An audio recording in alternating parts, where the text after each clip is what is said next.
కడప శివారు ఊటుకూరు వద్ద అక్రమంగా గంజాయి విక్రయిస్తున్న 7గురిని పోలీసులు అరెస్ట్ చేశారు. నిందితుల నుంచి 2 కిలోల 300 గ్రాముల గంజాయితో పాటు 7 సెల్ ఫోన్లు 3 బైకులు స్వాధీనం చేసుకున్నారు. గంజాయి సరఫరా చేస్తున్నారన్న సమాచారం మేరకు పోలీసులు వీరిని అదుపులోకి తీసుకున్నారు. అయితే నిందితులు బద్వేలుకు చెందిన ఓ వ్యక్తి నుంచి గంజాయి కొని విద్యార్థులకు విక్రయించేవారని ఎక్సైజ్ అధికారులు తెలిపారు.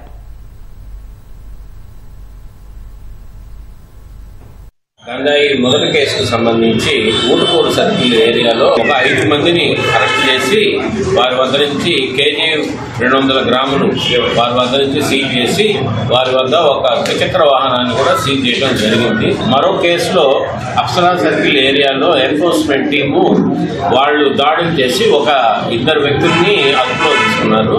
వారి వద్ద కేజీ 100 గ్రాముల ఎండు గంజాయి కూడా సీజ్ చేయడం జరిగింది. ఆ గంజాయితో పాటు 2 ద్విచక్ర వాహనాలు కూడా సీజ్ చేశారు. అంటే మొత్తం ఈ 2 కేసులకు సంబంధించి 7 ముద్దాయిలు, 3 ద్విచక్ర వాహనాలు, 7 సెల్ ఫోన్స్, 2 కేజీల 300 గ్రాముల ఎండు గంజాయి మనం సీజ్ చేయడం జరిగింది.